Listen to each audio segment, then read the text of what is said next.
Coming up, women's wrestling bonds in a unique way. And later, a Hawkeye transfer continues her hot streak.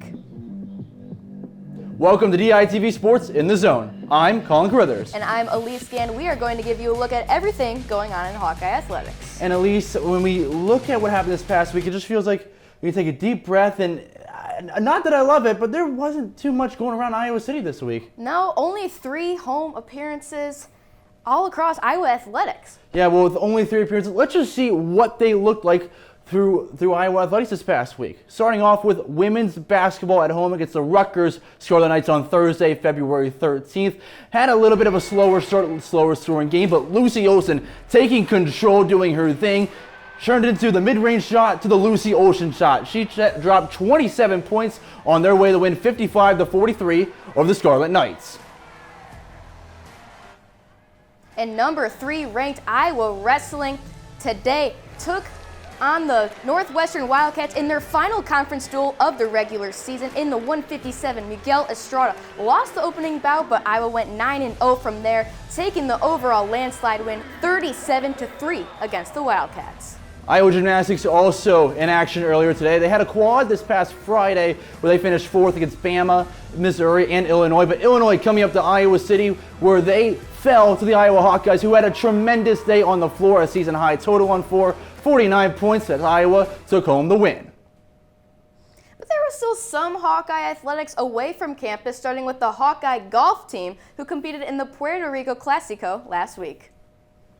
The team finished 13th overall, led by Josh Lundmark's 4 under par finish, which had him tied for 27th at the meet. Gage Messingham and Max Joa both finished 1 over par, tied for 55th. The Iowa men's basketball team played a couple games this past week. First, they got a massive win over the Rutgers Scarlet Knights, 84-73 in New Jersey. The Hawkeyes trailed at halftime 42-33, but they outscored the Scarlet Knights by 20 in the second half, with Josh Dick scoring 16 of his 26 points in the second period. This game also marked Iowa's first road win of the season. They followed that up with a loss to the Maryland Terrapins, 101-75. The Hawkeyes had a lead at halftime, but got outscored 54-24 in the second half. And unlike the Iowa men's basketball team, the men's and women's track and field team found some success over the weekend. The men were led by sophomore Ryan Johnson in Tiffin, Ohio at the Robinson Family Open. Johnson broke his previous school record with a weight throw of 24.59 meters. His throw is now the second farthest in D1 NCAA this year. At the Jarvis Scott Open, Leah Love secured a personal best time in the 200-meter race with a time of 23.38. The Iowa baseball team lost their series 2-1 this past weekend against South Florida. In Game 1, the Hawkeyes fell to the Bulls 5-4. The Hawks had a 2-1 lead, but a grand slam in the 7th inning did the Hawkeyes in. In Game 2, Iowa tied things up with an 8-2 victory. Iowa was led by junior Aaron Savory on the mound. He gave up his first 2 runs in the first inning, but ended up with a career-high 10 strikeouts and took the Hawkeyes all the way to the 7th inning. Finally, in the Game 3 earlier today, the Hawkeyes couldn't take the series, losing 9-5. Iowa had a 4-2 lead going into the 6th inning, but couldn't hold on down the stretch. And staying in the diamond, the softball team put up an undefeated weekend in the Lone Star State of Texas. Iowa started things off with a big 12-5 win in 5 innings against Abilene Christian, and they followed that up with a 4-2 win over East Texas A&M. The Hawkeyes rolled into Saturday on fire, defeating Abilene Christian 17-4 and East Texas A&M 10-1, with both games going just 5 innings. The Hawkeye tennis team also had a fruitful trip down south. Iowa took down the Memphis Tigers 4-2 on Friday. They followed that up with a win 4-1 over Ole Miss earlier today, improving the Hawks' record to an overall 5-2. The Iowa women's wrestling team has been dominant in competition all year long. Yeah, that's right, Elise. And I had a chance to speak to a few of those wrestlers earlier about the relationships and how it's impacted their performance. The Iowa women's wrestling team has capped off yet another undefeated year before heading into postseason play. These wrestlers are some of the best and most talented in the entire country. but a few of them also gather off the mat to grow in their own unique way. So our Bible study, basically, so we go over to their house after church, and usually the previous week we'll talk about things, whether we're struggling with, or maybe that we want to, talk about the next weekend. Reese Laramendi had formulated this idea for a little while and was one of the ringleaders to get this Bible study kicked off. And then I brought it up to the girls, and they jumped on it. They were like, of course, I think it kind of seemed like we were all waiting for someone to do this. So I want us to apply it. I was like, whatever we're learning in church, let's talk about how we can apply this to our life. After a select few have committed to meeting weekly, there's been a recognizable impact on these athletes. Yeah, I think being able to lean on each other, we do something, every week, and it's very intimate, we share our stories, we share our struggles. And that's not easy to do. I think that we have just bonded so much. It's like a sisterhood between us now, and that's something that I have longed for. However, the Bible study has also helped them and their mindsets in matches. Taking the mat with God, knowing that whether I win or lose, it's in His will, and I'm okay with that. And while only so many members are a part of the Bible study, everyone gathers together before competitions for prayer, so they may fully connect as a team. For the Goshke Family Wrestling Training Center, Colin Carruthers, DITV Sports. Beautiful story right there, Colin. Thank you for that one. In the Iowa women's basketball team's victory over Rutgers, one star shined bright. DITV's Tara Gillespie has a look at Lucy Olson's big-time performance.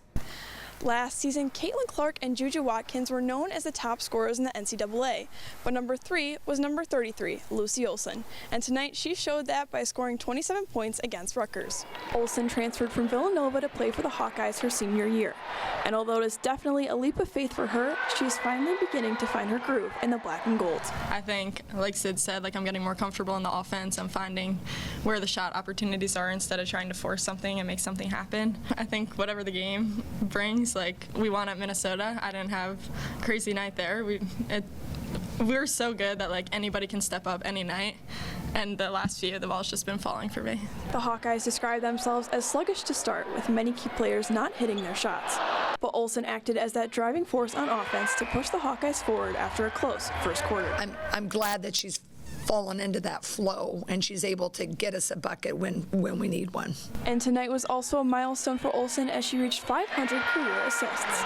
We have such great shooters that it opens me up as well, and then once they started collapsing, I'm just going to keep dishing it. I know they're going to start hitting, so I wasn't worried if they're shooting bad. I'm just going to keep feeding them the ball if they're collapsing. The Hawkeyes will need Olson to have a game like she did tonight to beat the 9th-ranked Ohio State Buckeyes on Monday night.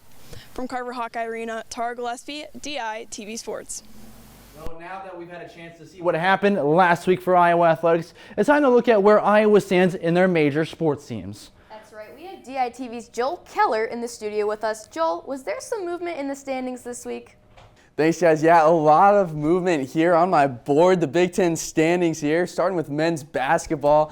They had a good little week at the beginning of the week with their win over Rutgers, which gets them over 15th ranked Rutgers. So they're sitting at 14th, just flirting with this red line here, which if they get below it, they're not going to make the Big Ten tournament. But they're staying above. Rutgers looks like they're going to lose to Oregon at the time that we are filming. So that will stick as we head into Monday. Moving into women's basketball, where the Hawkeyes fare much better. They've gone on a 6-game winning streak after that 5-loss stretch there in the middle of the season. They are now aren't too far away from making it into the top 4, getting some buys in the Big Ten tournament. They got a big opportunity to move up in the standings with Ohio State coming up on Monday. So that will be a game to watch for March. Moving on to men's wrestling, where we wrapped up the Big Ten regular season today. Iowa not able to get a share of the Big Ten championship with Penn State beating Illinois earlier, but they finished in second place and are in good standing going into the Big Ten tournament. We've got Oklahoma State next week and then Nationals coming up in March. And finally, in gymnastics, Hawkeyes got that win against Illinois, and now they're sitting in the middle of the pack, not too far away from the top. They just got to get hot, string together a couple of wins, and they can be sitting in the top 4 here soon. Back to you guys. Well, thank you, Joel. Always nice to see where things are standing as we get closer to the postseason play for a lot of sports. But with the limited action at home this past week, we were only hitting so much for the top 5, but there were still some really cool plays. So let's start off with the number 5 in the zone's top 5 plays of the week. First from women's basketball, Lucy Olsen getting a pass from Taylor McCabe, open on the left side and firing away a three on her way to 27 points and Iowa's win over Rutgers. Play number 4, Nelson Brands versus Aiden Vanderbush. Brands doing that spin around takedown and winning by a tech fall 21-5. Well, we'll get to the rest of our top 5 soon, but first, the women's basketball team has a busy week ahead of them. First, they'll head to Columbus to take on the 9th-ranked Ohio State Buckeyes on Tuesday. Iowa is hot on a 6-game win streak, but the Buckeyes have been on one of the best teams in the conference all year long. Their only losses coming to top-ranked UCLA and top 10-ranked USC and Penn State in a close one on the road. Then Iowa hosts UCLA a week from today. The Bruins were perfect all year long until they ran into Juju Watkins and USC. They'll play the 22nd-ranked Michigan State and Illinois before traveling to Iowa City. The Hawkeye baseball team's home opener against Loras was canceled, but they will take the field again this coming weekend for the Stetson tournament in Dillon, Florida. They'll get things rolling with a game against Notre Dame on Friday. They'll follow that up with Stetson on Saturday.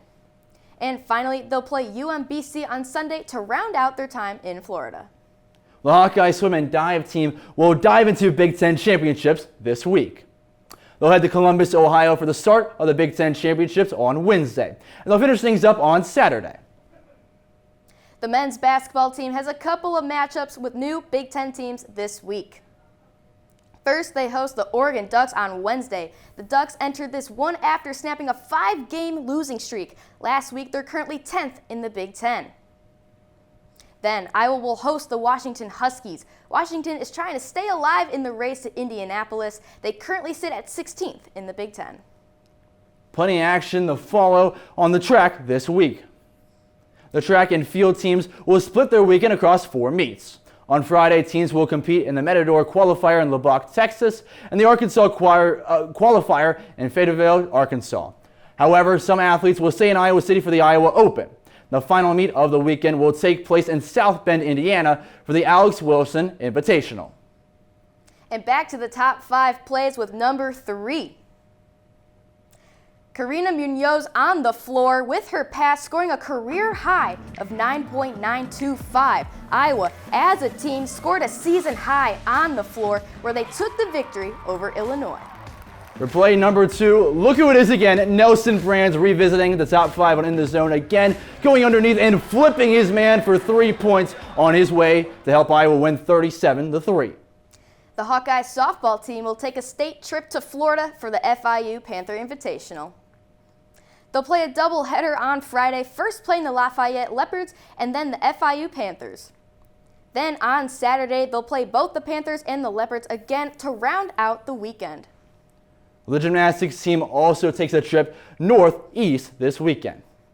On Friday, they will take on the Maryland Terrapins. Maryland currently 6-5 overall, coming off a win over Washington. The women's wrestling team will start to wrap up their season this weekend. They'll head to Indianola, Iowa to compete in the NCWWC Regionals. They'll compete against 11 other schools, most notably Cornell College, the University of Dubuque, and Simpson College. The men's wrestling team is set to compete in a massive duel to end their season. The 3rd-ranked Hawks will host the 2nd-ranked Oklahoma State Cowboys. The Cowboys are currently undefeated and looking to get Iowa's sweep after their wins over Iowa State and UNI. But finally, at least, we've held it off for long enough. It's time for the number 1 play on this week's In the Zone Top 5. Looking at Iowa Gymnastics, making our number 1, Hannah Castillo, making her pass on the floor. Quite a few flips, and she'll stick the landing there. We've got to see that one more time, as she also scored a career high on the floor as she gets up 2 flips and lands it, celebrates with her team on her way to her win. Again, some really cool stuff there from Iowa Gymnastics getting up there. They've been on fire, but that's all we have here for this week's episode of In the Zone. To keep up to date with all of Iowa athletics, make sure to stay tuned to DailyIowan.com and our YouTube page. For all of us here at DITV, I'm Elise Gann. And I'm Colin Crithers. We'll see you next week for DITV Sports In the Zone.